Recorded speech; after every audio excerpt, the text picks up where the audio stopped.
Perfecto. Lo que dijiste es correcto, digamos, un kit visual. ¿Escuchan doble cuando hablo en ese momento? Yo te escucho bien. Profe, se escucha bien. Como cuando habla otra persona, que no seas tú. Y se escucha como un eco de la otra persona por tu micrófono. Mira, qué raro. No sé cómo solucionarlo. A ver, denme un segundo. Aquí quizás... No, estoy silenciado en la otra compu. Bueno, no sé. Miremos a ver, aguantémonos el eco un ratito porque no sé cómo solucionar. ¿Está bien? Bueno, lo que decía la compañera, ¿quién fue quien habló? Yo, Isabela. Isabela, genial, Isabela, lo que dijiste es verdad. El kit visual es una pieza gráfica que va a condensar las apuestas discursivas que tenemos pensado por una campaña. ¿Sí? Entonces es como la primera pieza de boceto de la campaña en general. Sin embargo, no es una pieza bocetada como tal, bocetada en el sentido en que es una pieza finalizada, ¿sí? Es una pieza que tiene un estándar de finalización alto, ¿sí? O sea, no es como armo un dibujo, un sketch, un boceto y ese es mi key visual, ¿no? Pues, todo empieza por ahí, pero el key visual tiene como una calidad de finalización muy alta, ¿sí? Es como si fuera una pieza dispuesta a ser publicada, pero nunca va a ser publicada.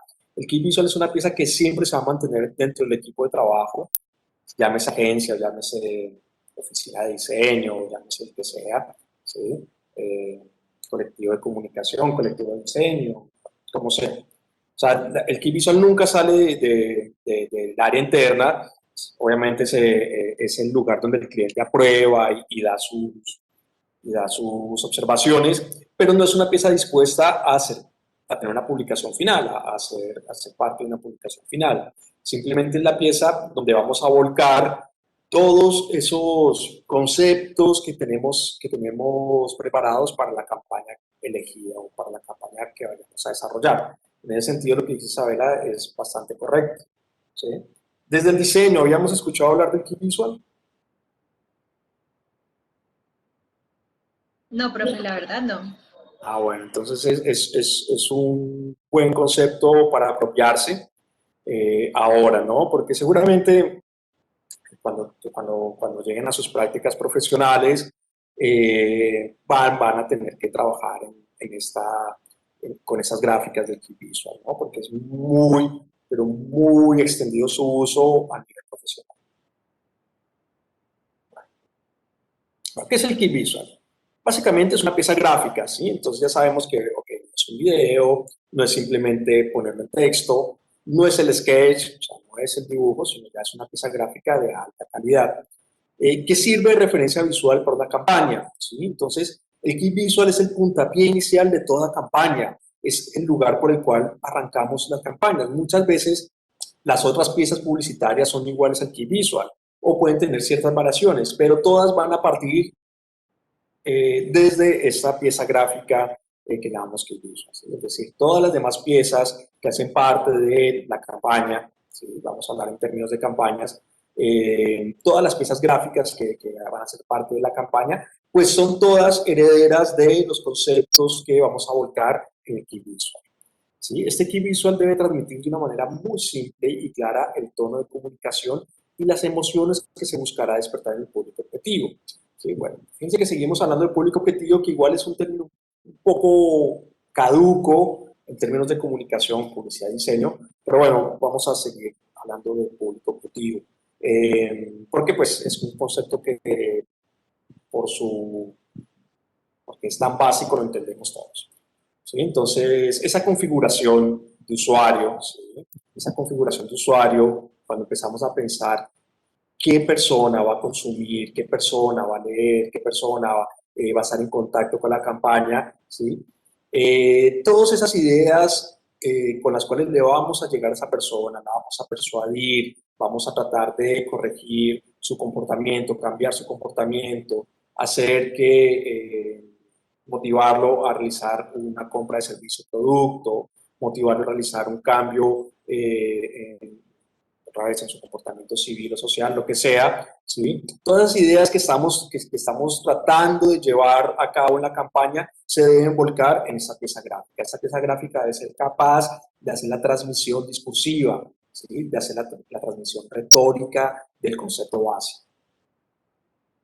¿Dudas?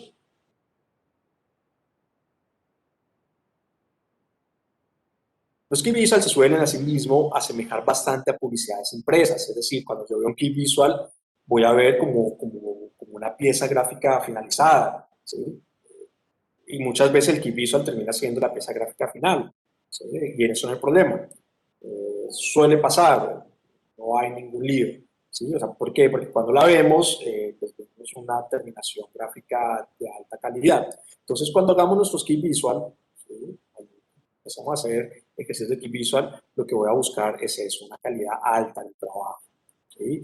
Que gráficamente sea muy bien terminada, muy bien elaborada, casi que lleguemos a un estándar profesional de así de perfección, cuidar el desfase en los píxeles, cuidar tamaños tipográficos, cuidar, qué sé yo, todos los detalles gráficos que podamos cuidar en el key visual, lo vamos a hacer.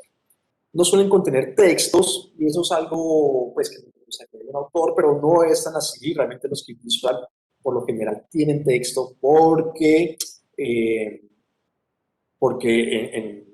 hacen el despliegue discursivo de campaña. Entonces, los copies de campaña generalmente se integran en el key visual y se generan a veces algo llamado marcas efímeras, que son esas marcas de campaña, pues obviamente tienen que estar integradas en el key visual y muchas veces son textuales o tipográficas. Y no están destinados al público, eso es verdad, el key visual no está destinado al público, sino que se trata de herramientas internas de la agencia de publicidad. El concepto que transmite debe ser susceptible a ser aplicado a cualquier nivel, y eso también es importante.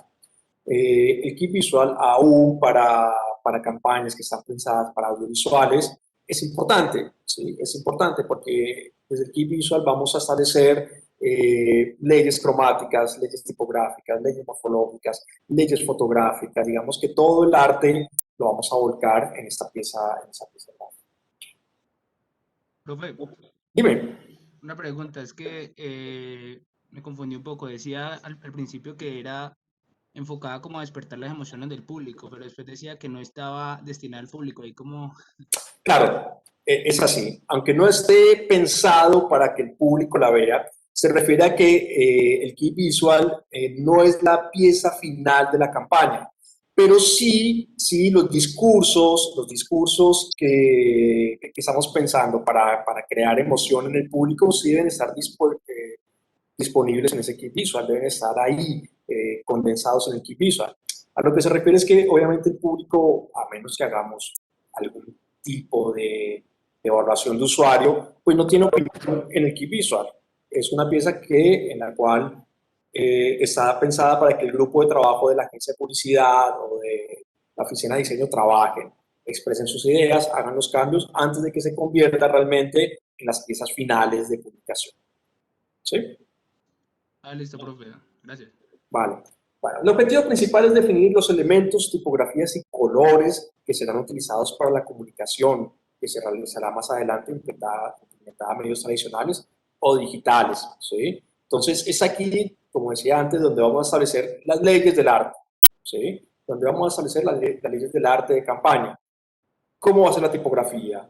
¿Cuál va a ser la paleta cromática? ¿Cuál va a ser la morfología? ¿Cómo va a ser la iconografía? ¿Cómo va a ser la fotografía? ¿Sí? Como que todos esos elementos sintagmáticos del diseño los vamos a volcar o los vamos a definir como leyes en el key visual. ¿Qué quiere decir eso? Y aquí es muy importante. Definir una ley no es definir un objeto.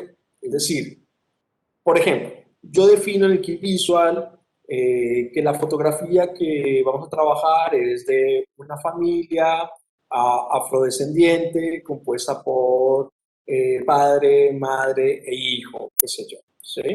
Entonces en el key visual se suele utilizar muchas imágenes de banco, es lo más común. Pero quizás ya para la campaña final, pues no usamos la imagen de banco, sino que buscamos modelos reales, pero seguimos las leyes que establecimos en el key visual. ¿sí? No solamente pues, las leyes fotográficas de personajes, en este caso, de etnia, de rango etario, pero también de decisión planimétrica, de decisión cromática y lumínica en la fotografía, etcétera, etcétera. ¿Sabes? Como que establecemos las leyes de cómo serán los objetos, más no quiere decir que así se vayan a repetir en las piezas de campaña. ¿Está bien?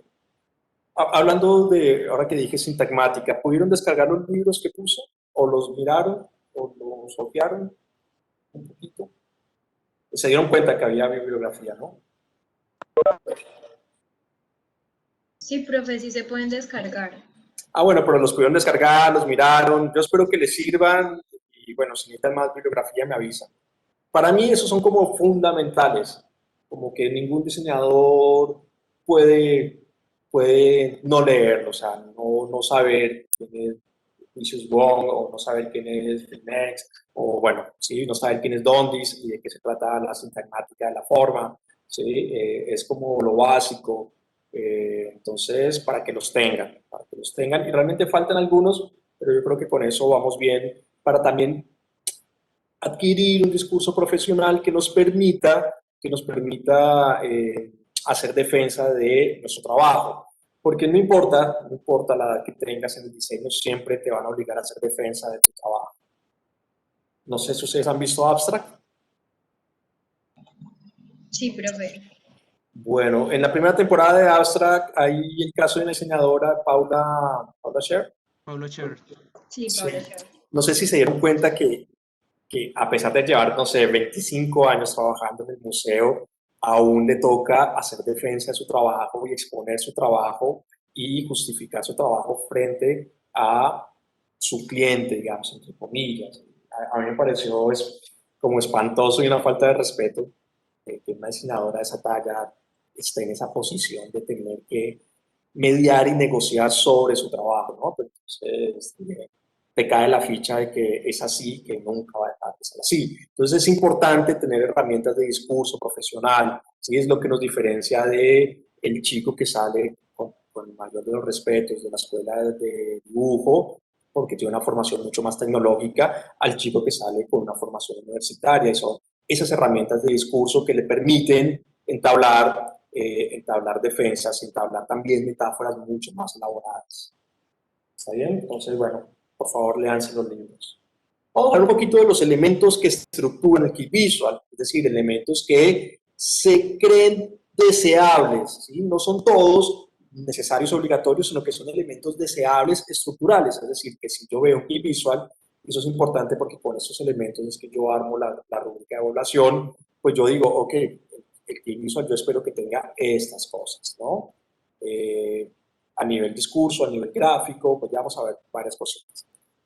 Entonces, vamos a ver de esos elementos estructurales del key visual. El primer elemento estructural es el valor de la marca, ¿sí? El key visual siempre va a responder a una marca. No puede desligarse de la marca, ¿sí? Por más que utilicemos otra paleta cromática, por más que trabajemos con otra tipografía que no es la corporativa, ¿sí? Hay ciertos valores de marca que se van a volcar en las piezas gráficas, ¿sí? Y eso es importante tenerlo muy en cuenta.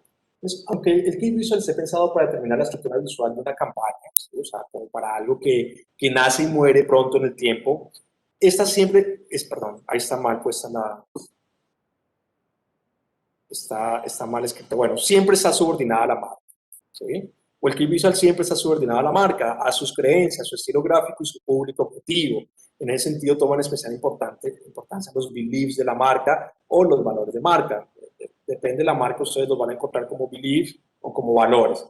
Pero generalmente todas las marcas tienen eso, tienen unos beliefs, unos valores que es importante revisar, que es importante entender, saber para poder trabajar nuestros kit visuals, ¿sí? Sí, por ejemplo, hay marcas que es muy importante la idea de la diversidad de género. Entonces, si dentro de los beliefs de marca está tener una perspectiva de género en sus comunicaciones, pues tener en cuenta eso para poder integrar. Hay marcas que quizás es mucho más importante otro tipo de comunicación. Sí, que vamos a ver ahorita con otras marcas. ¿Sí? Por ejemplo, la comodidad o lo confortable, se vuelven como sustantivos que permiten hacer el desarrollo de los discursos gráficos.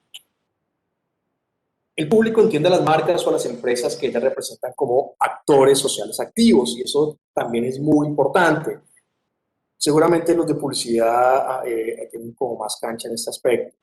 Pero hay una relación entre el público y las marcas, ¿sí? Siempre ha existido una relación entre el público y las marcas que está mediada por los medios, ¿sí? Perdón la redundancia, ¿sí? Pero está mediada por los medios y a veces, muchas veces, mediada por el diseño. Pero siempre ha existido una relación.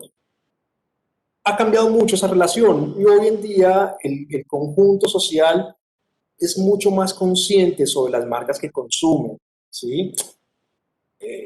Hay conjunto social entre comillas, ¿no? Porque hay gente que consume lo que puede consumir, pero sí es cierto que hay una mayor conciencia de consumo, ¿sí? Hoy pensamos en consumir aquellas marcas que por ahí generen menos impacto en el entorno ambiental, ¿sí? O, por ejemplo, en mi caso, menos impacto cultural y social, ¿sí?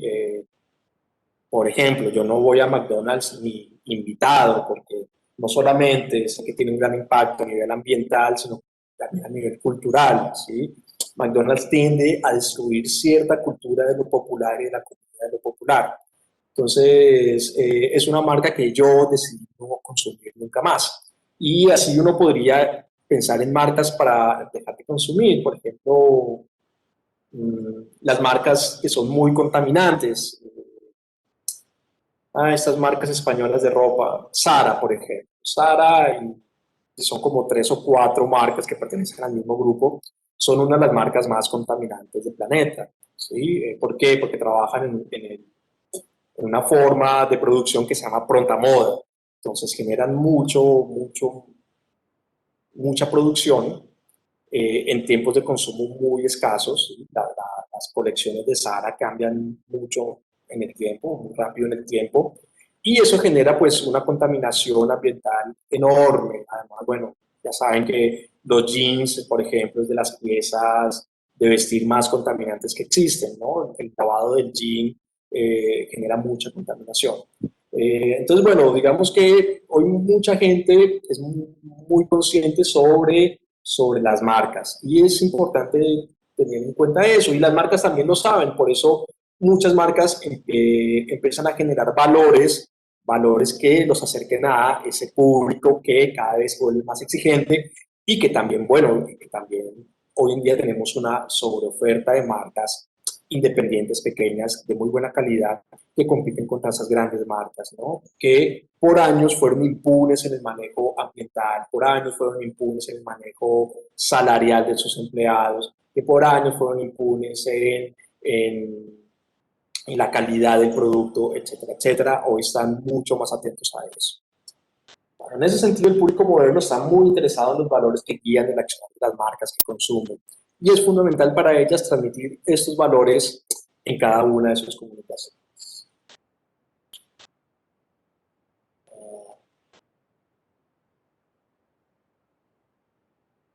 Okay. Vamos a ver algún ejemplo. Vamos a ver este ejemplo de valores de marca de NH Hotels. Ellos son unos beliefs, unas creencias de marca, ¿no? Entonces, vamos a leerla rápidamente. Siempre con una clara vocación de servicio al cliente desde sus inicios. La cultura corporativa del grupo nos ha permitido diferenciarnos en el sector, inspirarnos con misión, incorporar el pasado y presente en las 5 años.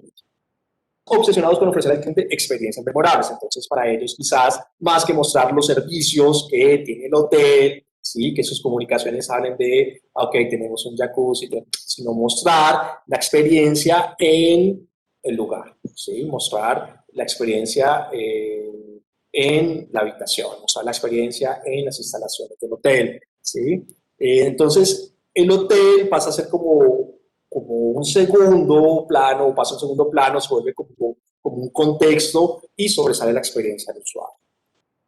Estamos orgullosos de servir a los demás, tenemos la ambición de liderar el sector, somos responsables de nuestros resultados, cuidamos de nuestros empleados cuidan de nuestros clientes, establecen una relación importante y establecen al empleado como un factor importante en las comunicaciones, como que vamos a ver muchas comunicaciones de este grupo de hoteles donde el empleado está presente, ¿sí? No es como la caneca que toca esconder para mostrar al millonario, ¿sí? O sea, sino que establecen relaciones humanas a través de la presencia del empleado.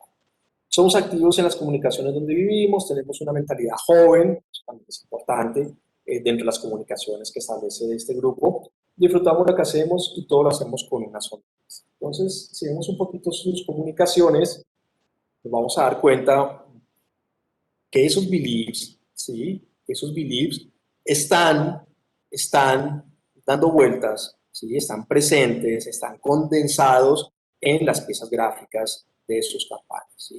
No es que no estén, no es que, por ejemplo, los empleados están presentes, ¿sí? La experiencia está presente y fíjense que el entorno del hotel pasa a ser como un segundo plano. Está presente, pero no se roba el protagonismo, porque el protagonismo está en el usuario que va a visitar el hotel. ¿Sí? Entonces, eso es lo que buscamos, que nuestras piezas gráficas de campaña sean concordantes con los valores de marca con la que estemos trabajando. ¿Sí? ¿Estamos bien ahí? Sí, profe. Sí, señor. Bueno, me dan un segundo, que hay una alumna que creo que no puede entrar y me está escribiendo. Bueno, vamos a ver si me escribe, porque como que saluda, pero no dice exactamente cuál es su problema. Bueno, entonces esos valores de marca sería como el primer elemento estructural. Cuando veamos el key visual que ustedes desarrollan, yo voy a tratar de descubrir si esos valores de marca realmente están presentes en el key visual. Déjenme un segundo, por favor.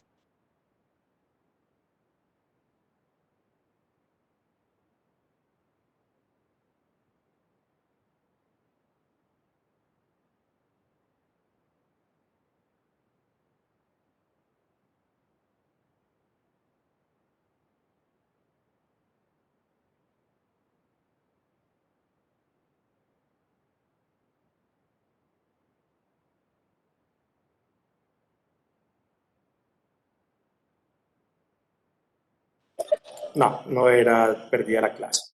Bueno, el segundo elemento estructural que yo les voy a solicitar es el identificador gráfico o la marca gráfica, entendida por algunos como logotipo, ¿sí? O isologotipo, bueno, como depende cómo trabajen el discurso de marca. Yo, a pesar que llevo mucho tiempo en la U, no sé muy bien cómo trabajan el discurso de marca en la universidad, porque eso depende del autor con el que trabaje y de la escuela con la que vengan, si trabajan con esas taxonomías de logotipo, isotipo, isologotipo, tipo, no sé, ¿trabajan con esas taxonomías? Y profe, ¿Sí? Ok. Bueno, es importante saber que no todos los autores trabajan con esas taxonomías tan marcadas, ¿sí? Que esas taxonomías devienen de un pensamiento sumamente positivista, ¿sí? Positivista occidental, de mediados de los años 50, 1950, 1960, ¿sí? Entonces, digamos que hay discursos un poco más actualizados que no trabajan con esas taxonomías tan marcadas, o sabemos que no es tan fácil hacer ese tipo de ejercicio sectario, digamos, de ejercicio taxonómico. Entonces está bien llamarlos identificadores gráficos porque acumulan un montón de experiencia o acumulan un montón de posibilidades, no solamente gráficas, sino identitarias sobre un objeto sensible, ¿no?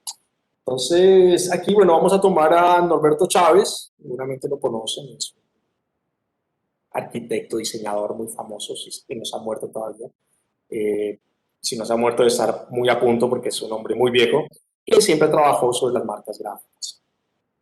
Entonces, la marca gráfica, por ser el único elemento presente en todos los contactos de la institución, establece con sus interlocutores, perdón,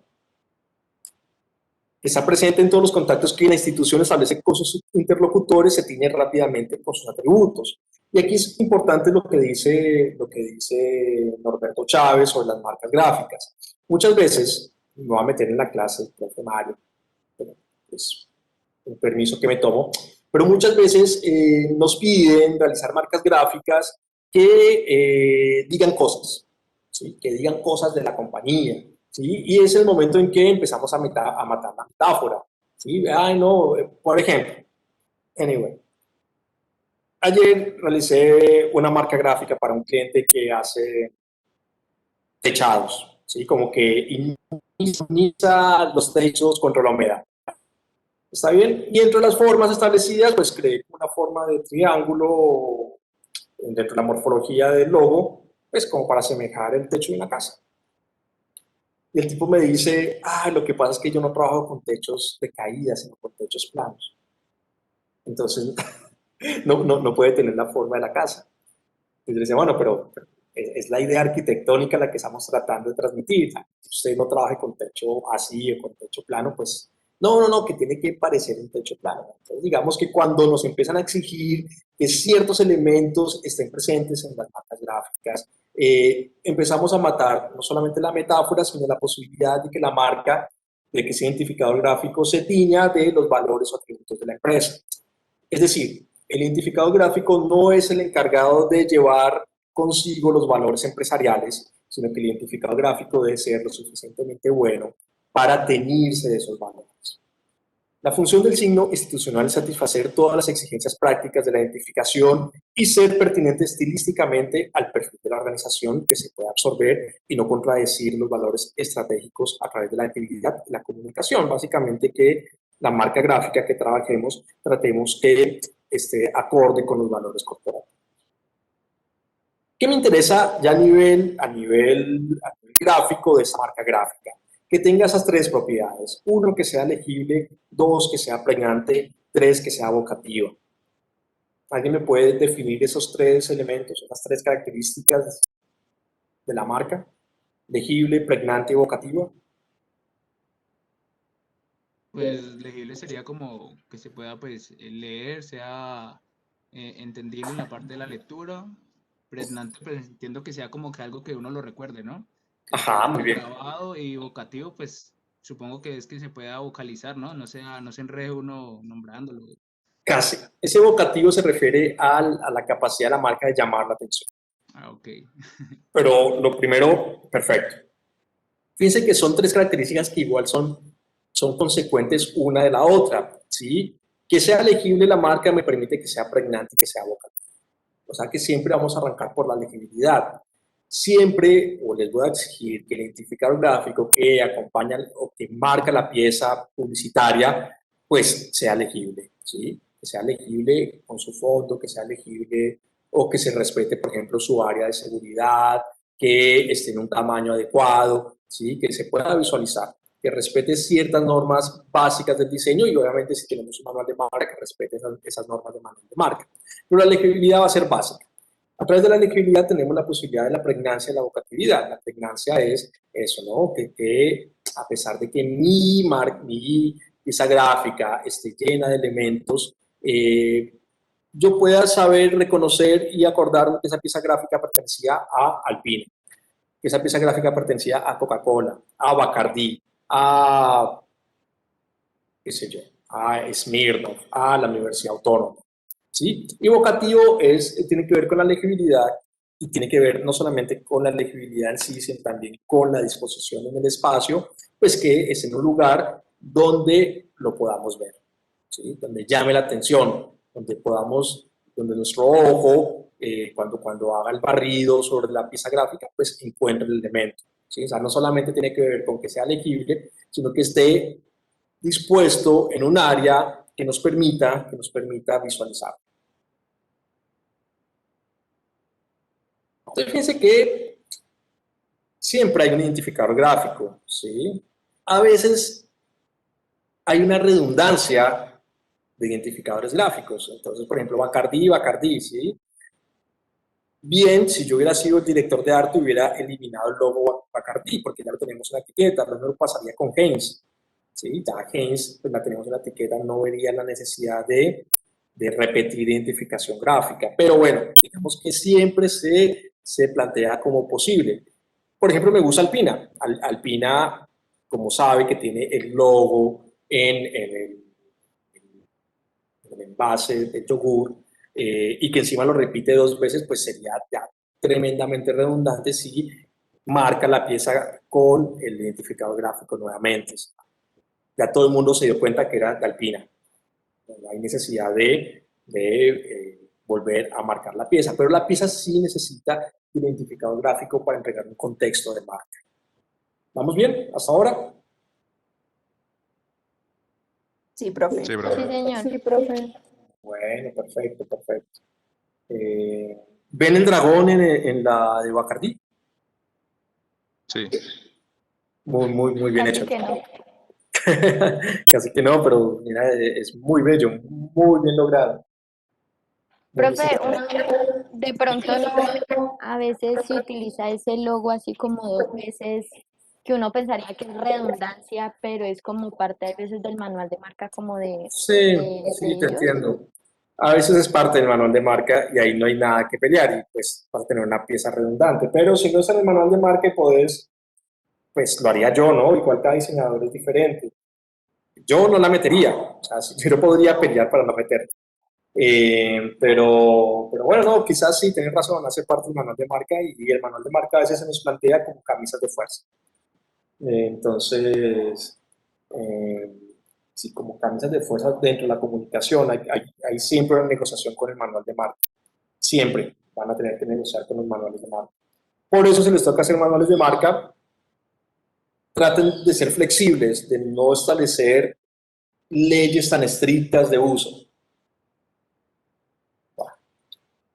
El key visual debe tener la capacidad de transmitir el objetivo de campaña propuesta, ¿sí? Perdón. El siguiente elemento estructural que debería tener el key visual es el objetivo de campaña, ¿sí? O sea, una cosa son los valores de marca, sí, tienen que estar presentes en todo lo que piensa la marca, el identificador gráfico y ahora sí, bueno, el objetivo de campaña, el discurso que establecemos como objetivo de esta campaña. Entonces, ese kit visual, esta pieza gráfica debe tener la capacidad de transmitir ese objetivo de campaña, ¿sí? Que cuando lo veamos entendamos con claridad el mensaje, ¿sí? Entendamos con claridad que hay una apuesta discursiva en ese mensaje. Ese objetivo debe ser transmitido desde la morfología, desde la tipografía, la fotografía, la iconografía, la composición y las reacciones, ¿sí? Es decir, que todos los elementos empiezan a jugar en conjunto para poder hacer la transmisión de sentido. Eso va a ser muy importante. Es decir, no le podemos dejar todo el peso de la transmisión discursiva a la fotografía. No le podemos dejar todo el peso de la transmisión discursiva al copy. No podemos dejar todo el peso de la transmisión discursiva a la iconografía, sino que todos los elementos trabajan conjuntamente en esa composición, ¿no? Entonces, por ejemplo, aquí es clara, podemos ver con claridad cómo los elementos todos empiezan a trabajar unos con otros y los copies se vuelven muy importantes, esas redacciones que crean la campaña se vuelven muy importantes y es importante trabajarlos. Hay algo que a veces sucede con las campañas, es que se crean marcas efímeras, ¿sí? Esas marcas efímeras son marcas que pueden ser bien marcas de bajada de identificador principal o pueden ser marcas efímeras simplemente en la campaña, por ejemplo, Tan Natural, ¿sí? Tan Natural se convierte en una marca efímera, ese tipo, voy a hacer algo redundante, ese estilo tipográfico usado, ese color de la letra, se convierte en una marca efímera que va a durar 1, 2 campañas, 3 campañas quizás, y después va a desaparecer. Entonces también se trabaja mucho con las marcas efímeras. A veces toca desarrollar marcas para apoyar la campaña, o le damos marcas para apoyar la campaña. ¿Está bien? Entonces, fíjense que el elemento tipográfico se empieza a convertir en un elemento muy importante dentro de los key visual y entre las piezas de campaña. O sea, no es como simplemente un discurso transmitido en letra Arial, Times New Roman, sino que la tipografía exige una composición para que todos los elementos gráficos sean coherentes y concordantes con el objetivo propuesto. Tipografía. Los elementos tipográficos deben estar al servicio de la campaña y no al servicio, mira, bueno, aquí lo que decías en un momento. Aquí vamos a subrayar. Los elementos tipográficos deben estar al servicio de la campaña y no al servicio de las reglas de uso del identificador gráfico. Eso es muy importante en el Key Visual y en las campañas publicitarias gráficas. En las campañas nos podemos dar libertad. ¿Sí? Digamos que la campaña nos permite libertad de esa camisa de fuerza que es el manual de marca. En ese sentido, la tipografía es muy libre, ¿sí? Es decir, no nos tenemos que regir por la tipografía corporativa, porque generalmente la tipografía corporativa, los manuales de marca, están pensadas para lo que son comunicaciones corporativas o de alta dirección, que llaman, ¿no? Y no para ese tipo de gráficas o de gráficas, sí, para ese tipo de gráficas. Entonces la tipografía, lo que les voy a pedir siempre es que experimenten mucho, que no se rijan por las reglas del identificador gráfico, si es que tenemos manual, sino que se permitan la libertad de experimentar tipográficamente. Y realmente, no solamente para tipografía, sino en general para todo, para todas las piezas, es el momento de experimentar, ¿sí? Es el momento en que ustedes se den la posibilidad de generar creaciones raras, creaciones que salgan de la norma, que no diga, esto es raro, está bueno, ¿sí? Entonces, dense la libertad, y la tipografía es un lugar muy importante para esas libertades. A veces, generalmente, nos quedamos como con un puñado de tipografías que sabemos que existen, que nos funcionan, o sea, que existen y que nos funcionan en los diseños, pero tratemos en este curso de experimentar un poco. ¿Está bien? En muchas ocasiones la campaña necesita una identificación gráfica propia apoyada de elementos tipográficos.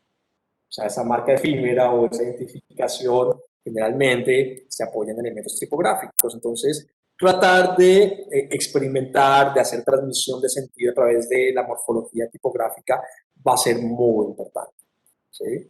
Es decir, ese Big Delicious Bunch no va a ser igual si lo hacemos con una Times New Roman, ¿sí? O si no jugamos con la morfología y el interlineado de la tipografía, ¿sí? Con el volumen tipográfico, ¿sí? Entonces, digamos, o el Oktoberfest, ¿no? Obviamente es una tipografía sumamente gótica o heredada de las tipografías góticas, que, como saben, las tipografías góticas fueron creadas por el Imperio Carolingio, que después se convirtió en el primer Reich, que después se convirtió en el segundo Tercer Reich nazi, ¿sí? Es decir, que la tipografía de ese tipo nos va a recordar sí o sí a la Alemania, pero desde el siglo XII.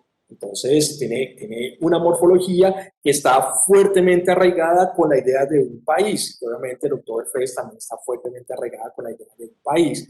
En este caso, el diseñador fue justamente acertado, lo hizo muy bien, eligiendo la tipografía correcta, ¿sí? Entonces, fíjense que las morfologías tipográficas siempre nos pueden contar algo.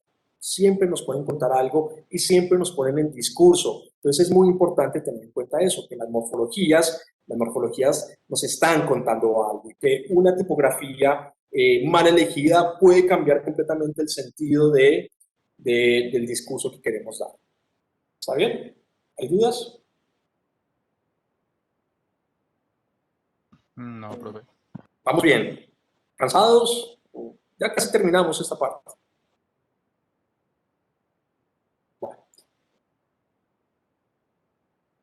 Al igual que la tipografía, siguiente elemento estructural del Key Visual, pues los elementos cromáticos, ¿sí? Digamos que el croma se nos convierte también en un elemento muy importante en nuestra construcción de la pieza gráfica principal, que es el Key Visual, ¿no? Entonces, al igual que la tipografía, la estructura, está mal escrito, cromática, debe estar al servicio de la campaña, y no tanto al servicio de las reglas del identificador gráfico.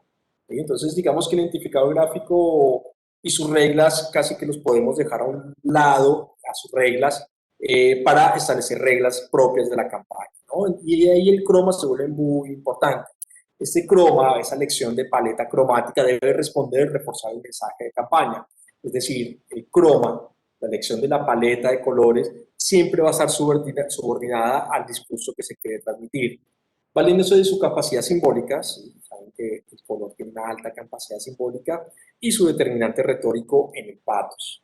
¿Alguien sabe lo que dice ahí? ¿A qué se refiere eso del patos? Cri, cri. Hola. Hola, amigos. Hola, amigos de diseño y publicidad. ¿Saben lo que es el patos? No, profe. Ok. ¿Quién dijo no? ¿Isa? Isa, ¿podés describir una persona patética? No sé. Como por ejemplo, si vos le terminás a una persona y esa persona 3 semanas después llega con flores, llorando y arrodillado, pues uno pensaría que es una persona patética. Y te pone la canción que tenían juntos, no sé qué cosa. Entonces, lo patético tiene que ver con lo emocional, con lo que es puramente emocional o emotivo, ¿sí? En la retórica clásica, el discurso se manejaba en 3 niveles: en el nivel del logos, en el nivel del ethos, en el nivel del pathos. El logos es esa fracción del discurso que apela a la lógica, que apela a la razón, al pensamiento racional del otro, ¿sí? Todo discurso tiene una fracción de logos, todo discurso tiene una parte racional, ¿sí? Puede ser mínima, puede ser mayor, pero tiene una parte racional, donde uno apela a la razón del otro. Después está el ethos, que es la parte de la moral y la ética, donde el discurso trata de convencer a través del argumento moral o ético, ¿sí? O sea, ya no te trato de convencer de realizar una acción a través de un argumento racional, sino a través de un argumento totalmente ético o moral, ¿sí? Y después viene el nivel pathos, que es cuando yo te quiero convencer a través de un argumento totalmente emocional, ¿sí? Cuando la emoción es la que prima por encima de la lógica, entonces se considera que ese discurso se está moviendo a nivel del pathos. Tomemos un ejemplo de campañas políticas, ¿sí? Las campañas políticas hace mucho tiempo trabajaban a nivel lógico, ¿sí? Y los mítines políticos se trabajaban a nivel lógico, a nivel de la razón, que es, pues, que es como lo más importante en la política. Pero por el venimiento de los medios, por ciertas leyes que posibilitaban el acceso a la televisión o que obligaron que el acceso a los medios sea igualitario para todos los partidos políticos, y más o menos eso fue como en el 90, 89, 90, no me acuerdo, que surgió el M19, la Unión Patriótica, bueno, había como mucho movimiento alternativo. La ley obligaba a darle como un espacio de televisión igualitario a todos, obviamente era un espacio de televisión corto, ¿no? Entonces empezó a construirse un discurso basado en las emociones, en la política, y es un discurso que se sigue manteniendo hoy. Siempre que hay campaña política, pensemos lo presidencial, se van a dar cuenta que el discurso es mucho más emocional que racional, es mucho más en términos de patos que en términos de logos, ¿sí? ¿Y qué pasa con los discursos del patos? Que los discursos del patos suelen caer en algo que se llama topos o lugares comunes, ¿sí? Los lugares comunes son, por ejemplo, cuando todos los candidatos, sin importar que seas de izquierda, de derecha o de centro, dicen, por ejemplo, vamos a trabajar para mejorar la seguridad. Y pues sí, obvio, obvio, es lo que deberían hacer. Vamos a reducir la desnutrición en Colombia. O sea, gracias, pero me gustaría saber cómo, de dónde van a salir los impuestos, cuál es el plan de trabajo, o sea, digamos, cuál es la plataforma racional lógica que nos va a permitir llegar a ese objetivo. Entonces, las campañas trabajan en ese nivel del patos y la publicidad suele trabajar mucho a nivel del patos, porque las emociones nos permiten establecer relaciones mucho más fuertes con el público, ¿sí? Es mucho más fácil convencer a una persona a través de la emocionalidad que de la racionalidad, porque en la racionalidad lo que sucede es que pones en confrontación dos estructuras de pensamiento diferentes. Con el pathos lo que haces es crear un canal emocional o empático con el usuario. Entonces, esos mensajes a nivel emocionales suelen funcionar mejor y la política se ha llenado de esos mensajes emocionales.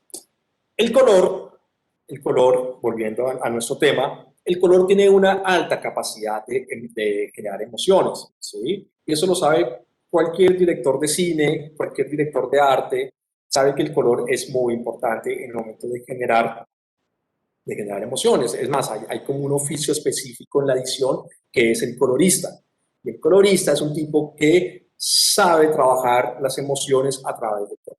Que sabe que el color genera tensiones, genera desplazamientos emocionales, etcétera, etcétera. Entonces, es importante tener en cuenta eso, que la elección del color no puede ser tan a la ligera, sino que tenemos que buscar dentro de la paleta, sus tonalidades e iluminiscencias, los colores pertinentes para nuestra campaña. Unos ejemplos, ¿no? Entonces, cómo el color nos crea el contexto discursivo adecuado para la campaña. Y no solamente, bueno, el contexto discursivo adecuado, sino que también nos permite cumplir ciertos estándares de diseño en cuanto a legibilidad, contraste, luminiscencia, etc. ¿Está bien? Entonces el color se nos vuelve muy importante. ¿Cómo vamos? Bien, profe, ¿de pronto no tenés como algún ejemplo de un key visual que esté mal hecho? Ejemplo de que, pues, sí, hemos visto algunos ya. Mira, O sea, entre esta pieza que parece pieza final, el key visual puede ser ninguno. Esto puede ser un key visual. ¿Sí? Igual podemos ver los key visual que hicieron los chicos del semestre pasado, están muy buenos, pero básicamente esto es funcional como key visual. Con ese nivel de determinación es lo que estamos buscando. Por eso los pongo en la presentación. Igual ahorita chusmeamos una página, pues un tablero de Pinterest de Key Visual, que creo que se los dejé ahí. Bueno, no sé, ahorita lo chusmeamos. Bueno, y el siguiente elemento estructural del Key Visual, pues es la metáfora visual, ¿no? La metáfora visual debe provenir de alteraciones visuales sobre la realidad que permitan que el mensaje principal de la campaña se enriquezca, ¿no? Que empezamos a sumar elementos metafóricos que nos permite tener una pieza gráfica realmente atractiva. La metáfora vital es el punto angular del key visual. Su correcta resolución hará posible la efectividad de campaña. Tenemos un momentico atrás. Por ejemplo, la primera pieza, ¿no? La de la tetera que es una naranja. Bueno, ahí tenés una metáfora visual fuerte, ¿no? Bien construida, bien armada, que te está contando todo. Te está contando a qué sabe el té, ¿sí? En pocas, o sea, digamos que una condensación gráfica importante. Otra persona pudo haber puesto el vasito de té con una naranja al lado, con un chocolatito al lado, y quizás funcione bastante bien, pero aquí te está enriqueciendo el mensaje. El de McDonald's, digamos que entendemos que vamos a tomar un café subido en sabor, digamos, que hay una metáfora ahí que está bien logradita, me gusta más la primera. Pero las metáforas visuales son muy importantes para nosotros.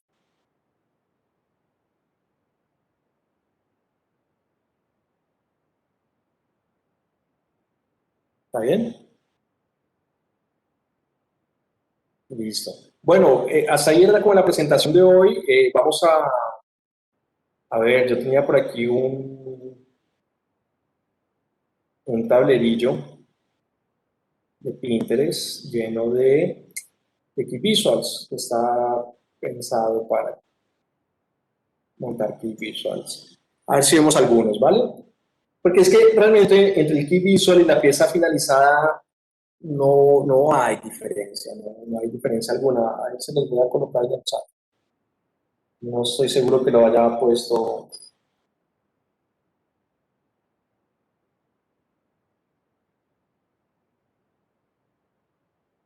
Sí, entonces digamos que, claro, vos me decías, bueno, ejemplos de key visual. Cualquier gráfica final de campaña lo puedes tomar como ejemplo de key visual, porque no sabemos realmente si era el mismo key visual que se volvió final, se volvió pieza final o no. Pero la idea del key visual es que parezca una pieza final, o sea, un arte completamente terminado. ¿Está bien? Delivery fast, muy bueno. Linda metáfora, está muy bien hecho.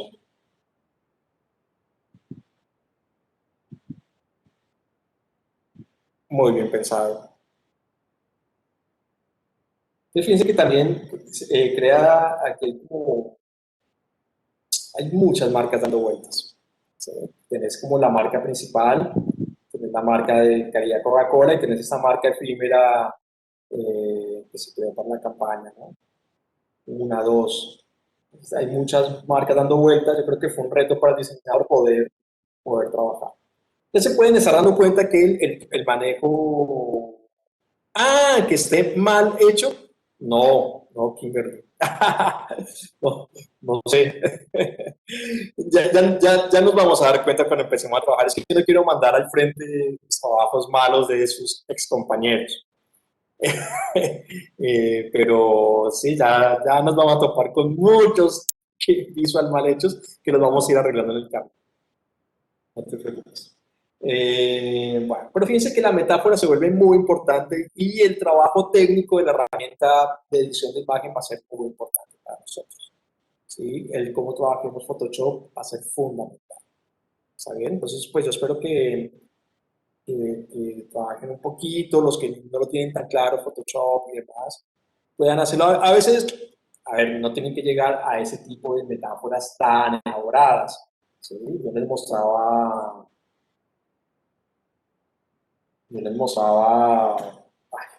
ahí puse cualquier cosa. Yo les mostraba parte del trabajo de lo que hicieron sus compañeros el semestre pasado. Entonces, por allá a veces no había metáforas tan elaboradas, ¿sí? Sino que por ahí priorizaron el tener una gráfica linda, ¿sí? Entonces, ojo, no quiero que lleguemos a esos niveles que estamos viendo, pero si llegan genial, ¿sí? Pero yo sé que a veces es muy difícil. Digamos. Hacer ese trabajo del cabello es un trabajo, es el retrabajo. Esos horas uno en la computadora tratando de generar estas formas. A veces se pueden, a veces se pueden lograr, a veces tenemos herramientas básicas en el Photoshop que nos permite generar ese tipo de publicación. ¿Está bien? Entonces ahí yo les dejo ese tablero para que revisen muchos key visuals, para que revisen key visuals, para que tengan material de inspiración. Y lo que vamos a hacer en la siguiente clase es ya empezar a trabajar un ejercicio no calificable de key visual para que trabajemos conjuntamente, digamos, para que trabajemos entre todos y empecemos a ejercitarnos en esta idea de key visual, ¿no? Bueno, chicos, no sé, ¿les queda alguna duda sobre más o menos lo que deseamos que trabajen en el deporte? Profe, yo tengo una duda en cuanto al key visual. Pues yo estoy como tratando de ver como las diferencias de un key visual y una pieza gráfica terminada, ¿verdad? Sí. Entonces, tú decías que el key visual tiene una característica particular y es que usa textos, ¿sí? Que no van dirigidos al público. No. No. Perdón, ahí te paro el carro porque creo que me hice entender mal. No, todos los textos que están disponibles en el kit visual se supone que cuando pasan a ser piezas de campañas pues están disponibles al público. Lo que yo decía es que el kit visual no está disponible al público. El kit visual no lo ve el público final. ¿Sí? Es una pieza dentro de la agencia. para hacer correcciones gráficas, para llegar a lo que queremos, a la pieza madre que nos va a permitir liberar las otras piezas. Muchas veces las otras piezas son idénticas al key visual, ¿sí? Pero el key visual es como esa primera pieza de bocetación donde la agencia trabaja, donde todo el mundo opina, donde se van creando metáforas, ¿sí? Y al final vas a tener una pieza que parece pieza final de publicación. No vas a ver ninguna diferencia entre un key visual finalizado y una pieza gráfica de campaña. Ah, listo, profe, gracias. Bueno, ¿alguna otra duda? No. Profe, sobre los libros, tú de pronto nos vas a ir diciendo como que léanse este primero que nos conviene más o ya sea la lección de cada cual. No, esa lección es como para dejarles un poquito de bibliografía, quizás para sus tesis, quizás para su vida, no sé. Ok. Pero son libres. Pero bueno, quizás en algún momento sí yo les dije, o por algún caso en específico, pues revisemos tal parte del libro. Sobre todo el de Wong, que es como es fundamental en el diseño, entender cómo está armado. Y Wong lo hace de una manera magistral, digamos, ¿no? En mi concepto, ¿no? Porque supongo que hay profesores que no les gusta, que tienen otro autor. A mí me parece fundamental ese libro, ¿sí? Porque te habla de todos los aspectos que intervienen en un diseño, ¿sí? Sin una categoría de bueno, malo, bonito, feo, sino cómo analizarlos, qué son, y pues a mí me parece genial. Así que se los recomiendo. Bueno, entonces nos vemos el siguiente lunes. No tenemos feriados, ¿no? Los primeros semestres, el primer semestre del año, que normalmente tiene pocos feriados. Entonces nos veríamos el siguiente lunes para hacer como una clase taller, donde ustedes van a hacer una primera acción de key visual. Entonces la idea es que ustedes vayan trabajando y yo cada tanto les voy pidiendo que me muestren sus avances, que me muestren qué están haciendo y los vamos discutiendo entre todos y demás. ¿Correcto? Dale, profe. Listo, profe. Listo, profe. Listo, queridos. Les deseo el mejor de los miércoles. Ya casi se acaba la semana, así que disfrútenla. Cuídense mucho. Gracias, profe. Muchas gracias. Gracias. Gracias, profe, Gracias, igualmente. profe. Mente. Hasta luego, viejo. Dylan, ¿seguís ahí? Sí, profe. Bueno, Dylan, lee el documento, por favor, y me avisas para pactar una reunioncita, si tienes Listo, dudas. profe. Listo, lo quito. Suerte, pues. Cuídate mucho. Vale, gracias.